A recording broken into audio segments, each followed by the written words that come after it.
Salut tout le monde, dans cette nouvelle vidéo Lego, aujourd'hui on découvre le set 75-956, le match de Quidditch. Il s'agit d'un set sorti à l'été 2018 dans la grosse vague de sets Lego Harry Potter. C'est un set qui comporte 500 pièces pour la modique somme de 44,99 € sur le shop Lego. Petit aparté, je vous link en fiche la vidéo que j'ai faite sur mon haul où j'ai entre autres acheté ce set là un petit peu moins cher, toujours pour vous rappeler qu'on peut toujours faire de bonnes affaires autrement que sur le shop Lego. Voilà, j'en dis pas plus. Ce set est accompagné de 6 mini-figurines et ça c'est plutôt cool.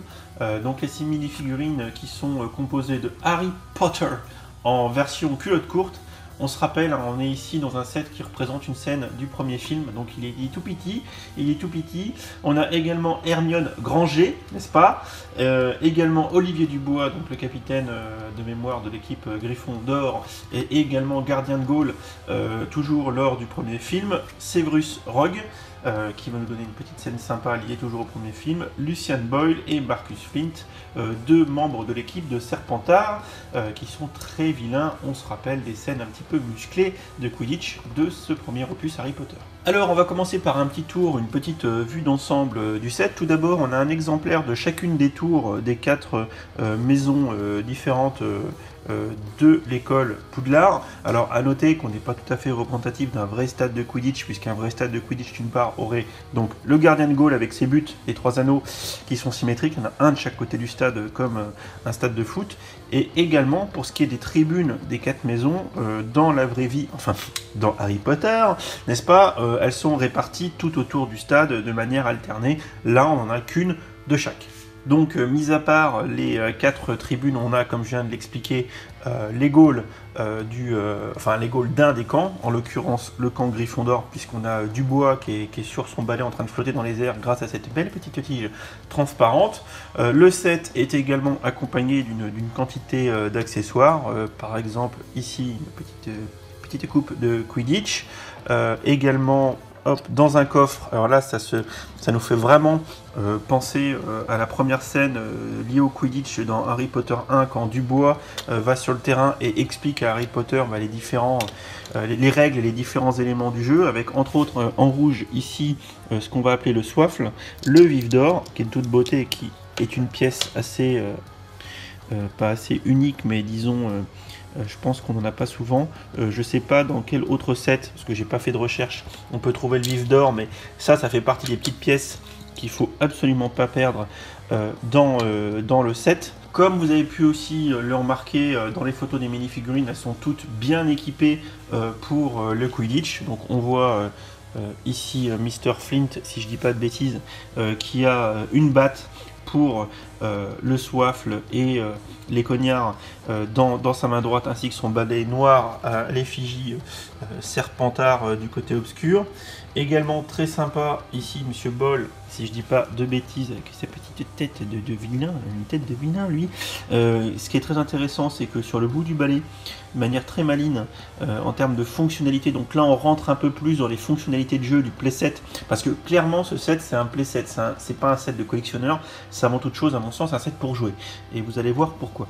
Et j'en reviens à ce que je voulais dire, c'est qu'au bout du balai de ce monsieur à la coupe au bol dégueulasse, nous avons un lance-patate. Voilà, alors attention, alors on va essayer, alors je vous montre en même temps l'autre fonctionnalité du truc qui est que on peut faire gardien de Gaulle comme ça. On remarquera d'ailleurs qu'on a une amplitude assez intéressante puisqu'on peut couvrir les trois anneaux, et ça c'est plutôt franchement malin. Et là si je vise bien avec mon petit Serpentard qui est là, qui essaye de viser, qui essaye de marquer un but contre Gryffondor. Alors je suis pour Gryffondor, donc on va essayer quand même d'éviter qu'il marque. Et voilà, et là, voilà, bon, il a raté. Il a raté, donc ça autant dire que ça va être très sympa, puisqu'on va pouvoir se faire des petites parties de Quidditch. Donc vous l'avez vu, en termes de fonctionnalité, on peut actionner le gardien de Gaulle pour éviter que le soifle ne rentre dans les anneaux. On a du lance-patate sur un des balais, mais on peut le changer, on peut le mettre sur un autre, hein. Voilà, on a également ici un lance-patate qui sert à lancer des soifles. Alors les soifles sont matérialisés par du petit plot noir, voilà, tout simplement, donc le petit plot noir qui est clippé en bout du lance-patate. Pour terminer la vidéo, on va regarder un peu plus cette fois-ci les fonctionnalités qui sont liées à chacune des quatre tribunes des 4 maisons de Poudlard. Tout d'abord, si on regarde celle de Serpentard, nous avons Severus Rogue qui est assis, alors dans la vraie vie, dans les vrais films Harry Potter, il y a beaucoup plus de place dans les tribunes, là on peut mettre qu'une mini-figurine bien évidemment. Donc la petite fonctionnalité, c'est qu'on peut faire apparaître des petites flammes, voilà, des petites flammes devant Severus Rogue. Ah, question, mais pourquoi? Pourquoi, vous demandez-vous? Eh bien parce que dans Harry Potter 1 à l'école des sorciers, rappelez-vous, à un moment donné, Harry Potter perd le contrôle de son balai. Là, Ron et Hermione se rendent compte que le professeur Rogue lance des incantations en direction de Harry Potter en le fixant. Et là, Hermione, très bonne sorcière qu'elle est, se dit attention, si jamais quelqu'un fixe et lance des incantations sur quelqu'un, c'est qu'il lui lance un sort, n'est-ce pas? Alors là, Hermione Granger lance un sort pour faire prendre feu à la cape de Rogue et sauver Harry Potter. En fait, on se rappellera, gros spoil de Harry Potter 1 qui a maintenant quelques années, on se rappellera en fait que c'était Quirrell, le méchant vilain qui essayait de faire tomber Harry Potter et que le professeur Rogue essayait en fait de le protéger. Mais soit dit en passant, quand Hermione Granger fait cramer la cape à Rogue, elle dérange Quirrell et ça permet à Harry Potter de mener Gryffondor vers la première victoire dès le premier film. Il est trop fort. Si on en termine avec les fonctionnalités des différentes tribunes, pour celle de Gryffondor, on a une porte amovible qui bascule, qui permet de faire rentrer les joueurs sur le terrain. Pour ce qui est de celle des Ravenclaw, donc des serres d'aigle in French, on a un petit mégaphone pour celui qui a tendance à présenter les matchs. Et enfin, pour la tour des rissoufflés, nous avons ici le tableau d'affichage, donc en l'occurrence 2 tiles de 2 par 2 avec les emblèmes, les blasons représentent des écoles, des maisons de Poudlard. Donc également sont fournis mise au point, celle de serre d'aigle et également celle de pouce-souffle. Alors bien évidemment, on n'a que des mini-figurines qui sont orientées Serpentard et Gryffondor, donc même si vous mettiez au tableau d'affichage les 2 autres maisons, il vous faudrait des mini-figurines un petit peu plus adaptées, si je puis dire. Voilà, j'en ai terminé pour la présentation de ce set. Clairement, je valide, très bon.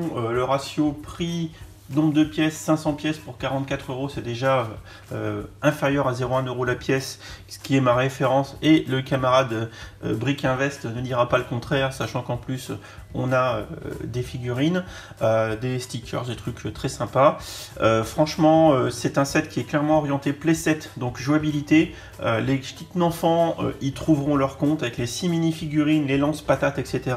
Si vous avez 2 gamins avec un set comme ça, vous allez vraiment leur faire plaisir. Pour les collectionneurs, vous récupérerez des mini-figurines Harry Potter, c'est toujours bon à prendre, et ça sera toujours très bien à intégrer avec peut-être plusieurs exemplaires ou avec d'anciens exemplaires, de faire du panachage pour commencer à fabriquer un stade de Quidditch plutôt sympa. Voilà, comme d'habitude, cette vidéo est terminée. N'hésitez pas à liker, partager, vous abonner, activer les notifications, enfin bon, tout ça, vous savez, à force, ça me fera très plaisir et je vous dis à bientôt pour la prochaine vidéo.